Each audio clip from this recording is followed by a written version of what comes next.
Que a paz do nosso Mestre, irmão Jesus, invada os nossos corações e permaneça em nós. Quero pedir desculpas pelo meu atraso, eu só consegui sair do escritório 10 para 7, meu escritório é na Santos Dumont.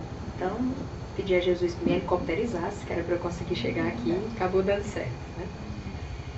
O tema que nós vamos tratar hoje, para mim, é um dos mais encantadores dos ensinamentos de Jesus. E ele faz parte, na verdade, neste ensinamento de Jesus, são 3 momentos. O primeiro momento é o pedir e obtereis. Cheguei? Nossa, chegou, trouxe a chuva também. Chegou chegando. O primeiro momento é o pedir e obtereis. É interessante que esse primeiro momento do ensinamento do Cristo é aquele momento que a criatura ainda se estende ao Altíssimo através da prece. E aí vem Jesus com o segundo momento. Ele diz para a gente refletir sobre o que nós estamos pedindo, porque ele garante que nós vamos receber. Mas no segundo momento nós precisamos deixar a condição de vítima que muitas vezes nos satisfaz e assumir uma postura ativa, inclusive proativa, que ultimamente se gosta muito de usar esse termo, e de buscar aquilo que a criatura efetivamente pediu. Então Jesus não nos dá a ideia de que nós vamos nos contentar só com o pedir. Pedir e obtereis é uma garantia, mas você deve... Dá para tu falar um pouquinho mais alto. Mais alto aonde? Mais alto o som? Mais alto o som. Eu morro de vontade de só gritar, sem ter um microfone, mulher. Pensa que... A culpa é do Felipe. É tudo o Felipe. Tá conseguindo me ouvir agora? Tá melhor? Tá bem. Estão me ouvindo bem lá atrás? Tá ótimo. Meu povo, eu sou filha de espanhol e neta de italiano. Então vocês imaginam que eu ficar parada aqui perto do microfone. As mãos ficam se tremendo para poder falar, né? Porque em espanhol fala com as mãos, italiano também. Então, o segundo momento do ensinamento do Cristo é o buscai. E aí ele garante que nós vamos encontrar. Então, no primeiro momento, ele nos diz que a gente deve pedir, efetivamente, porque nós vamos receber. Mas não é suficiente o pedir. É necessário que a criatura tenha uma postura ativa de ir buscar aquilo que ela deseja, porque ela vai encontrar. E o terceiro momento é interessantíssimo, porque ele diz: e quando encontrar, bata na porta que a porta vai abrir. Nos 3 momentos, o primeiro momento de cada um deles é a atitude positiva da criatura. Pedir e a garantia do Criador. Pedi e obtereis. Segundo momento, buscai e a garantia do Criador, e achareis. O terceiro momento, e quando encontrar, batei e a garantia do Criador, a porta abrir-se-vos-á.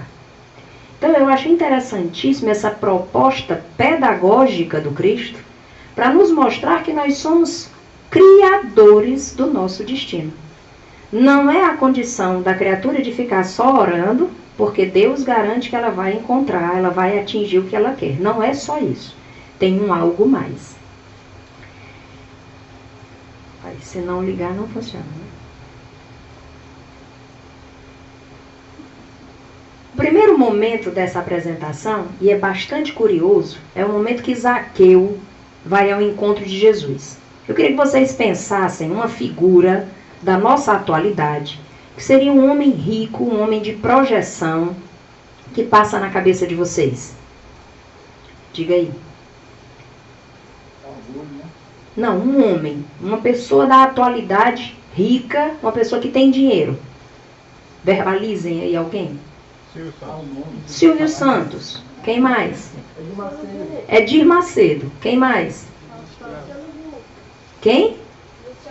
Luciano Huck. Quem mais? Quem? Faustão. Pronto. O pessoal está querendo dizer o Felipe. O Felipe também. Felipe nessa modéstia dele. Então imaginem todas essas pessoas que vocês falaram, tá bom? Bill Gates. Imagina aí pode botar aí no topo, pessoa mais rica, dona aí de terras com poços de petróleo. Zaqueu era um cara rico. E Zaqueu não era muito bem visto. Ele era um cara que não era muito bem visto, não. Mas ele tinha uma curiosidade muito grande. Ele queria ver Jesus. Então ele busca. Ele vai ao encontro de Jesus. Só que tinha um detalhe. Zaqueu era bem pequenininho. Ele também era baixinho. E aí, interessante que Zaqueu, todas essas pessoas que vocês falaram, tá bom? Silvio Santos, Edir Macedo. Imaginem que numa praça, por onde Jesus iria passar, esses homens que vocês falaram subiram numa árvore para poder verem Jesus. E Jesus olha para Zaqueu e para essas pessoas de destaque. Jesus olha para eles e diz assim: Zaqueu, hoje veio a salvação a esta tua casa, pois também este é um filho de Abraão. Detalhe que Zaqueu fica, deixa eu voltar aqui, Zaqueu fica, eu diria assim, surpreso, porque primeiro, como ele era pequenininho, ele não imaginava que ia ser visto. E Jesus vai passando no meio daquela multidão e Zaqueu está em cima da árvore. E Jesus, inclusive, diz: apressa-te em descer dessa árvore, porque é necessário que eu vá até a tua casa hoje. É mais um dos exemplos que nós vamos citar de que quando a gente busca, a gente verdadeiramente vai achar. Zaqueu buscou Jesus e achou. No segundo momento, nós temos o caso da mulher hemorroísa. Imagine uma mulher que estava sangrando há 15 anos. Era uma pessoa relativamente de posses, mas tinha uma doença e por conta dessa doença ela vivia um processo de hemorragia. Então ela já tinha passado por todos os médicos que você pode imaginar daquela época. Vamos trazer para os dias de hoje. Hoje a gente vai para um médico, começa um tratamento, conversa com um amigo, o amigo indica um outro médico, a gente vai para outro médico e vai para um terceiro médico, aí vai para uma casa espírita, aí faz uma cirurgia espiritual, aí vai para uma outra casa espírita, aí manda uma carta lá para o Centro Espírita de Tupiara. E a gente corre atrás de tudo que a gente possa imaginar que vai ser a cura para o nosso mal. Conhecem alguém mais ou menos assim? Tem gente que receita, né? Oh, faz isso assim que dá certo. Faz um chazinho de tal coisa que dá certo. E essa mulher já vinha doente há 15 anos. Só que um belo dia ela achou que se ela tocasse as vestes de Jesus, ela ficaria curada. Ela sabia que ia ser difícil encontrar com Jesus. Olha que Zaqueu também achava que ia ser difícil encontrar com Jesus. Mas ela vai ao encontro de Jesus, já cansada de envolver todos os recursos financeiros que ela tinha e tentar todas as possibilidades de cura, e ela vai ao encontro de Jesus. E aí é interessantíssimo porque Jesus vivia rodeado de pessoas. Então imagine um homem andando com 100, 200 pessoas ao lado dele. Para você chegar até Jesus era muito difícil. E ela vai tentando até que ela consegue se aproximar de Jesus. Só que em razão da quantidade de gente, ela toca simplesmente nas vestes dele. Mas ela tinha certeza que se ela tocasse nas vestes dele, ela seria curada. A mulher hemorroísa buscou e achou. Nesse momento que Jesus é tocado pela mulher, Jesus para. E ele olha para os apóstolos ao lado dele e diz assim: alguém me tocou. E aqueles que estavam mais próximos disseram: claro, mestre. E tantas pessoas aqui ao teu lado. Ele disse: não. Alguém me tocou de uma forma diferente, porque uma virtude saiu de mim. E a mulher foi curada. Jesus se volta para ela e diz: tem bom ânimo, filha, a tua fé te curou. Vá em paz. Sábado passado, sábado agora, nós estávamos lá no Paulo Estevão, eu sou facilitadora do estudo da doutrina espírita lá no JEP, no sábado de manhã. E nós estávamos falando sobre a fé. Vocês já tiveram curiosidade de botar na internet um grão de mostarda? Já tiveram curiosidade de pesquisar? Vocês têm ideia do tamanho de um grão de mostarda? Se você fizer assim, ó, ele se esconde no toque de 2 dedos. Talvez seja do tamanhozinho da cabeça de um alfinete, se não for menor. E Jesus chegou a nos dizer que se nós tivéssemos fé do tamanho de um grão de mostarda, nós conseguiríamos tirar uma montanha de lugar. Essa mulher, ela já vinha há 15 anos tentando a cura, externamente. Ela tentava a cura através dos outros. No dia que ela entendeu que se ela tocasse Jesus, ela teria a cura, ela não foi atrás de conversar a Jesus, ela não foi atrás da imposição das mãos dele. Ela tinha certeza que se tocasse nas vestes dele, estaria curada. No momento que ela entendeu que a cura verdadeiramente estava na fé dela, ela encontrou. É o segundo momento de reflexão da gente. Primeiro momento, o apego à matéria, o apego aos bens materiais representados em Zaqueu. No segundo momento, os nossos males físicos representados na hemorroísa. Jairo também buscou Jesus. Jairo também era um homem rico, era um homem de posses também, era um homem do templo. E que quando Jesus começou a ensinar, inclusive dentro do templo, ele incomodou. Porque era um homem novo e que acabava por falar mais e com mais autoridade do que os anciãos do templo. Então ele incomodava. E Jairo, Jesus vai chegando na cidade e Jairo está com a filha doente. Jairo tem a certeza que se for ao encontro de Jesus, mesmo contra o templo, ele vai conseguir obter a cura para a filha. E quando Jairo se aproxima de Jesus, que Jairo está conversando com Jesus, alguns servos do Jairo chegam para ele e diz: olha, não se incomoda mais não, a tua filha já morreu. Jesus diz: não temas, crê somente e a menina será salva. E Jesus vai então até a casa de Jairo. Os servos de Jairo já tinham dito que não era necessário que Jesus fosse até lá, porque a menina já havia morrido.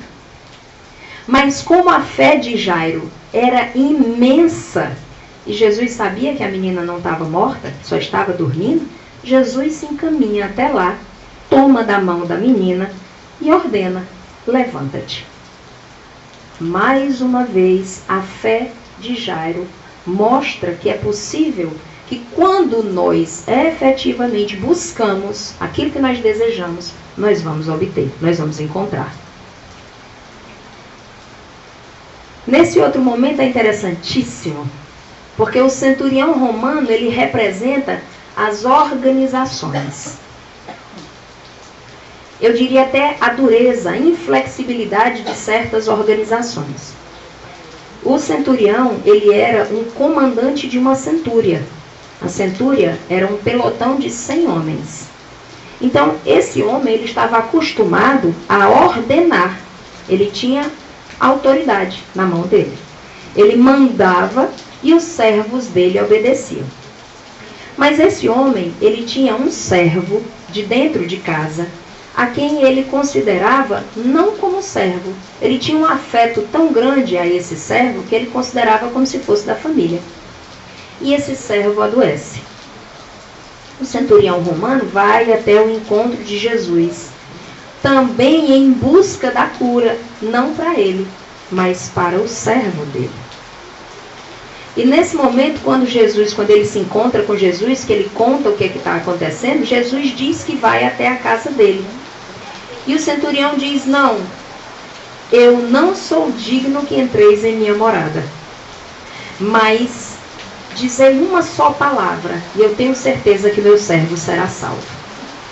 Interessante é que nesse momento, vejam que o centurião romano buscou a Jesus. Está molhando, quer afastar?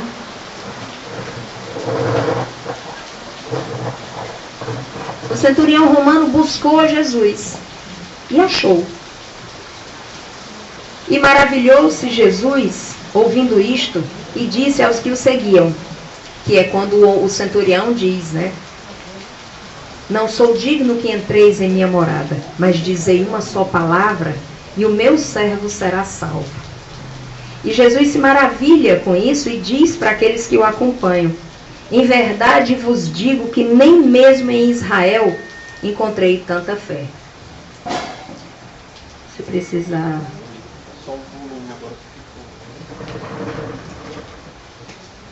Vou continuar aqui e tu vê se ficou legal. Então disse Jesus ao centurião, vai e como creste, te seja feito. E naquela mesma hora, o criado do centurião ficou curado. Quantas vezes nós mesmos não acreditamos que podemos obter alguma coisa junto a Jesus para nós? Imagine obter para outro. O Novo Testamento, que é o Evangelho que a gente conhece, ele é recheado de exemplos encantadores de fé. Coisa que tem faltado em nossos dias, eu posso dizer assim. Nossos corações estão aflitos, nossas almas estão cansadas, o sentimento é de desesperança generalizado, é de cansaço, é de falta de vontade de empenhar-se nos relacionamentos, de compreender o outro.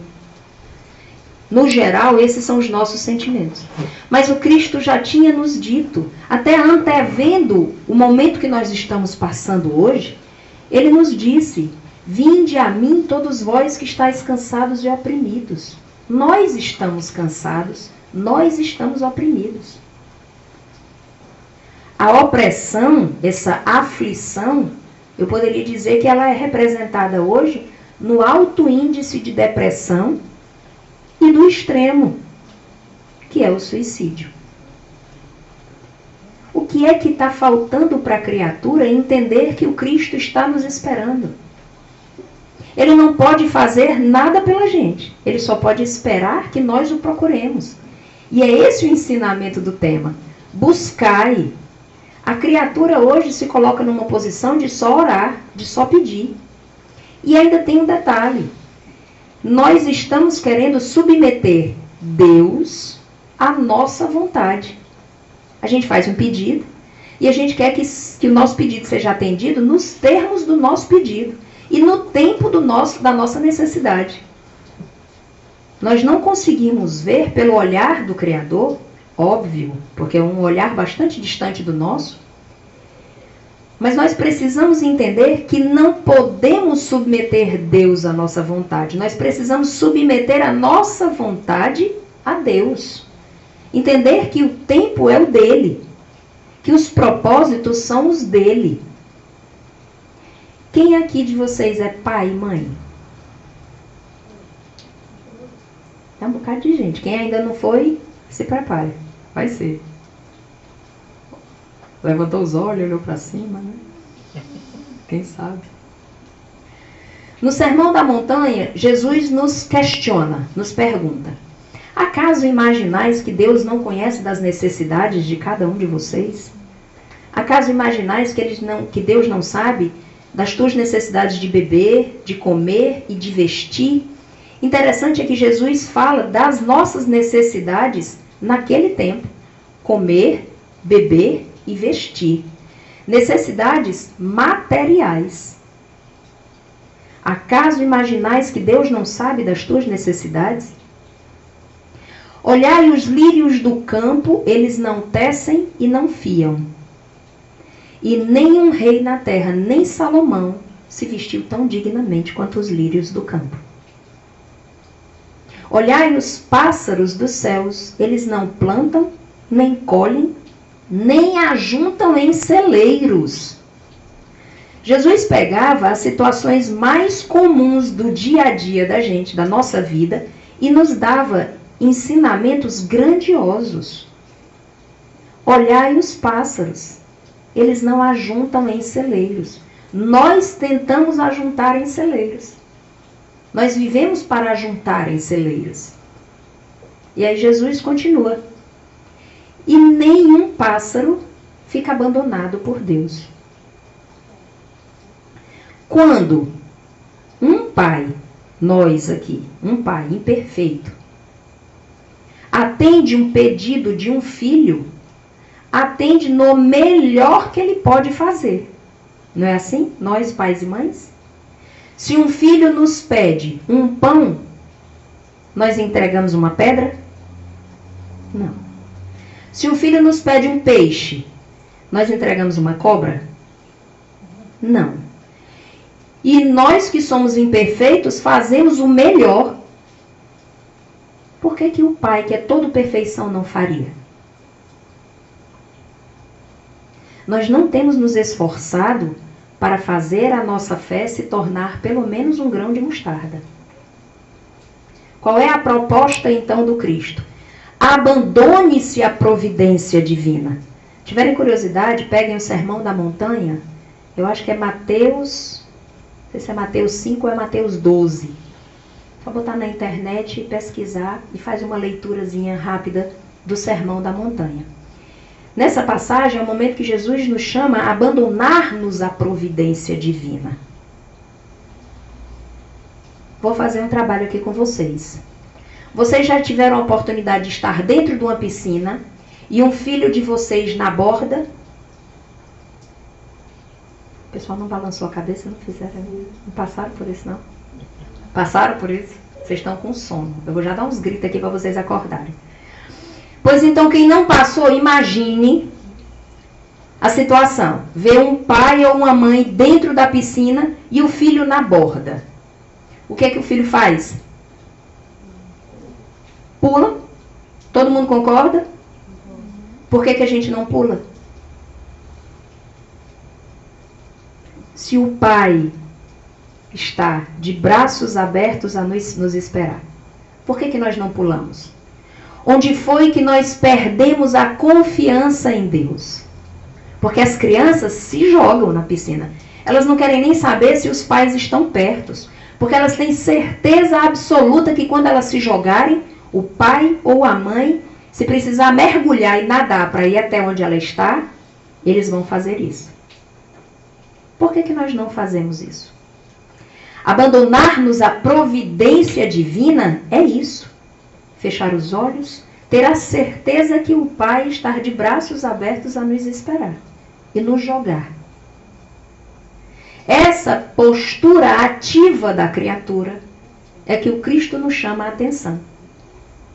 Pedi, obtereis, sim. Mas a condição segunda, necessária, é buscar. E tenha certeza que vai encontrar. O jovem rico também buscou. Esse jovem rico, eu tive a oportunidade de ler o livro Maria de Nazaré, e na introdução do livro de Maria de Nazaré, o espírito Miramês, se apresenta como esse jovem rico, que foi contemporâneo de Jesus. Esse jovem rico se aproxima de Jesus e diz para ele: mestre, o que é necessário que eu faça para te seguir, para conseguir o reino dos céus? E Jesus olha para ele e diz: você deve...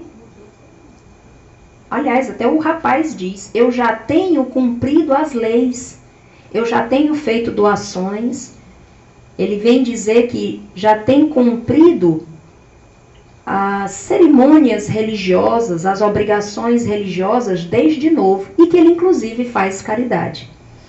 O jovem rico buscou Jesus, mas efetivamente não encontrou. E por que ele não encontrou, se ele diz que já cumpria as leis, já respeitava os pais, já fazia doações, que ele fazia a caridade dentro do conceito dele? E Jesus diz: se queres ser perfeito, vai, vende tudo que tens e dá aos pobres, e terás um tesouro no céu. E aí podeis vir e me seguir. E o jovem, ouvindo estas palavras, retirou-se triste, porque possuía muitas propriedades. parece um contrassenso. Se o rapaz dizia, já se apresentou para Jesus, dizendo que ele já fazia a caridade. Mas Jesus, ele conhece do mais secreto do nosso pensamento e do mais escondido dos nossos sentimentos. Nem tudo aquilo que nós falamos verdadeiramente é o que está guardado nos nossos corações. O rapaz tinha muitas propriedades, mas o que Jesus efetivamente viu, leu no coração do rapaz, era o apego material. A caridade que ele fazia, então, não era uma caridade desprendida. Talvez ele até fizesse a caridade por uma questão de deixar tranquila a consciência. Mas no momento que Jesus ousa e diz, pois faz o seguinte, desapega-te dos bens terrenos, vende tudo, dá aos pobres e me segue.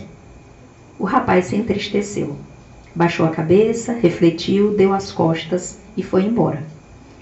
Muitas vezes nós estamos buscando, mas não sabemos efetivamente o que nós estamos buscando. Ou talvez não estejamos dispostos a receber aquilo que nós estamos buscando.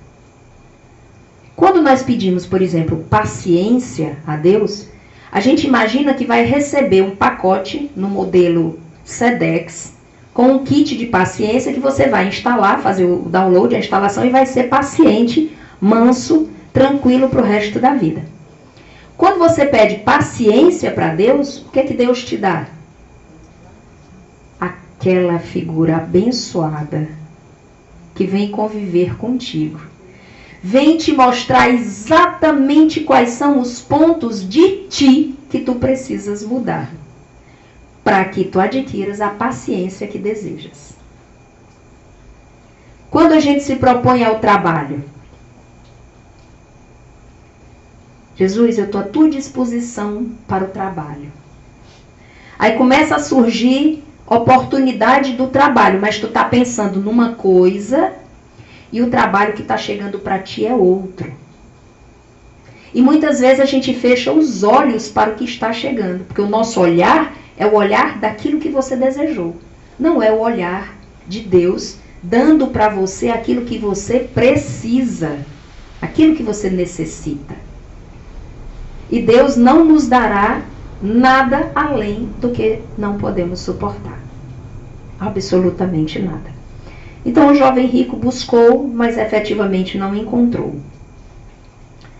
Públio Lentulus, senador romano que teve a oportunidade de conhecer Jesus, ele também buscou. Nós vamos encontrar no livro há 2000 anos, o momento que Públio Lentulus começa a buscar. Interessante é que ele foi buscar uma coisa e acabou achando outra. Quem conhece a história de Públio Lentulus?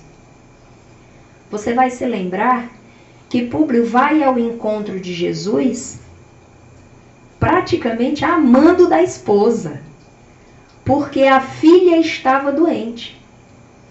A esposa, mesmo sendo uma patrícia, uma romana, ela acreditava que se pudessem ir atrás de Jesus, encontrar com Jesus, Jesus curaria a filha deles. Mas ela não poderia ir ao encontro de Jesus, então ela pede a Públio Lentulus para ir encontrar com Jesus. E ele vai. Do topo da arrogância dele, ele inclusive chega a dizer que quando se encontrar com Jesus, vai fazer Jesus se ajoelhar e se sentir feliz em poder atender um senador romano. Acho que ele teve uma grande surpresa. Ele vai ao encontro de Jesus depois do pôr do sol, que é para não ser visto. E quando ele está no jardim esperando por Jesus, ele começa a descrever a mudança do ambiente quando ele sente a aproximação de Jesus. Imagine que pelo simples contato da psicosfera de Jesus, das emanações magnéticas do amor de Jesus, aquele homem orgulhoso ajoelhou-se aos pés de Jesus. Públio Lentulus achou Emmanuel. 2000 anos depois, nós vamos ter um dos trabalhadores mais dedicados, mais devotados à divulgação, à interpretação do Evangelho divino. Efetivamente, Jesus chegou a ver além do que ele via. Jesus, eu diria que ele é sagaz em ver em nós muito mais do que nós mesmos imaginamos. Jesus viu naquele homem, naquele senador romano, muito mais do que um pai de família, muito mais do que um comandante, muito mais do que uma figura política. Jesus viu um servidor do Evangelho. Jesus chega a dizer para Públio Lentulus: está no teu querer seguir-me agora ou daqui a milênios. Com certeza, Públio Lentulus nunca mais foi o mesmo. Efetivamente, quem buscou foi a esposa dele. E quem encontrou o que precisava foi a esposa dele. Porque quando Públio Lentulus retorna para casa, a filha estava curada. Não foi Públio Lentulus que conseguiu a cura da filha. Foi a fé da esposa. O que Públio conseguiu foi encontrar o caminho para chegar a Emmanuel. Nosso irmão trabalhador do Evangelho Divino. Porque todo aquele que busca, acha. Essa é a garantia de Deus para nós. Então é importante que a gente comece a observar o que é que nós estamos pedindo. Porque o que nós estamos pedindo, nós vamos obter. Qual é a qualidade do nosso pedido? Será que nós não estamos pedindo algo que é superior às nossas forças? Será que nós estamos preparados verdadeiramente para os nossos pedidos? Será que nós temos consciência do que nós estamos pedindo? Porque o que nós já estamos vivendo hoje é o resultado do que nós já pedimos. O núcleo familiar, que é a escola divina, onde o Pai nos coloca, é exatamente o melhor lugar que a criatura pode estar. E o que é que nós temos feito hoje? Na primeira discussão, os casais já pensam em se separar. Na primeira indisposição, eles já voltam as suas atenções para outras coisas. Se a gente fizer uma pausa aqui e voltar um pouco, nós vamos encontrar nos 7 dias da criação a manifestação da lei de amor. Em cada um dos dias da criação, ao término do dia, o Criador olha para a sua obra e vê que é bom. Quem tiver curiosidade, livro 1º do Antigo Testamento, livro de Gênesis. E em todos os dias da criação, nós não vamos encontrar nenhuma obra de desagrado. Em nenhum momento o Criador olha e diz: vixe, não ficou muito bom não, acho que amanhã eu vou desmanchar e fazer de novo. Saindo do início da criação, nós chegamos em Moisés. Os 10 mandamentos recebidos no Monte Sinai, todos eles são manifestação da lei de amor novamente. Nós não vamos encontrar nos 10 mandamentos o olho por olho, dente por dente. Não existe. A parte do olho por olho, dente por dente foi um acréscimo da legislação civil que Moisés necessitou implantar para conter aquele povo que ele tinha tirado do Egito, que era um povo altamente viciado. Então não adianta, se hoje a gente não consegue falar para o nosso irmão só de amor, imagina 4.500, 5.000 anos antes de Cristo. Então era necessário que Moisés implantasse pelo menos a medida da justiça. Faça para o outro, olho por olho, dente por dente. Porque não existia limite para a vingança. Então era necessário limitar a criatura. 4.500 anos depois, 3.000 anos depois, nós vamos encontrar Jesus chegando para a gente. E ele vem dizer o seguinte: pessoal, toda a lei que me antecedeu e todos os profetas, se fica difícil você decorar toda a lei, faz o seguinte, resume tudo em 2 leis.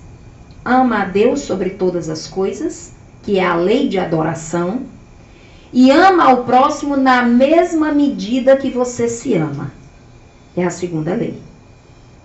Observe que em Tobias, que é um livro do Antigo Testamento, nós vamos encontrar o não faça para o outro aquilo que você não gostaria que ele fizesse. Percebem que é uma postura passiva da criatura? Não faça, porque a vontade era de devolver. Se você fez alguma coisa comigo, eu tenho o direito de fazer a mesma coisa com você. Essa era a lei que vigorava. Tobias chega e diz assim, vamos tentar nos abster de devolver o mal com o mal? Não faça para o outro o que você não gostaria que ele fizesse. Ok? Jesus avança. Percebem um avanço na construção da lei divina? Jesus avança. Aí ele chega e diz que a lei é amar a Deus sobre todas as coisas e amar ao próximo como a si mesmo. Mas ele percebeu que nós não conseguiríamos entender isso. A gente ainda não entende hoje. Então ele faz o seguinte. Vamos usar então a medida do justo. Só que agora a gente vai dar um algo mais. Faça para o outro o que você gostaria que ele fizesse. Percebem a diferença? Não faça para o outro o que não gostaria que ele fizesse e faça para o outro o que você gostaria que ele fizesse. É um avanço imenso na cabeça da criatura. A criatura entende então que precisa passar a construir algo em vez de esperar, ou melhor, de não fazer. É característica do mundo de provas e expiações, finalzinho do mundo de provas e expiações, começo do mundo de regeneração, que é o que nós estamos passando, essa postura da criatura de não fazer o mal, achando que está fazendo alguma coisa. Eu já não estou fazendo mal, então eu estou bem. Esse ainda é um pensamento lá atrás. Nós estamos com o pensamento parado no tempo. Nós temos o pensamento da época de Moisés. A proposta de Jesus não é essa. A proposta é de que a criatura assuma a postura do mundo de regeneração. É a de fazer o bem. Eu vou dizer uma frase aqui, eu vou pedir que vocês completem, tá bom? Quem com ferro fere... Ok. Vocês querem repetir? Quem com ferro fere... Ok. Quem com ferro fere, com ferro será ferido, não é? Esse é o pensamento da época de Moisés. Percebem que a gente reproduz sem perceber? Sabe qual é a proposta de Jesus? Quem com o ferro fere, com o ferro sara a ferida. Pera, pelo amor de Deus, onde foi que tu viu isso? Que eu vou lá olhar, ler o testamento para ver se tem isso. Jesus não propôs, faça para o outro todo bem que você, faça para o outro o que você gostaria que lhe fizesse? Mas a gente não tem uma lei de causa e efeito? Na lei de causa e efeito, eu não vou ter que reparar aquilo que eu causei? Eu vou precisar então, com o ferro que eu feri, sarar a ferida que eu causei. Vem então a doutrina espírita com outra proposta, pegando a proposta do Cristo e ampliando. Se Jesus diz, faça para o outro o que você gostaria que lhe fizesse, doutrina espírita nos propõe, faça todo o bem que estiver ao seu alcance. Não importa a conduta do outro. Não importa. Faça todo o bem que tiver ao seu alcance. Pera, alguém me machucou, me feriu. Procure saber o que é que você pode fazer para auxiliar o seu irmão que está em erro. Mas alguém me feriu e eu vou auxiliar? Vai. Porque nós vivemos a esperar o grande momento evangélico das nossas vidas. A gente vem para a casa espírita, a gente estuda a doutrina espírita, estuda o evangelho, muito pouco.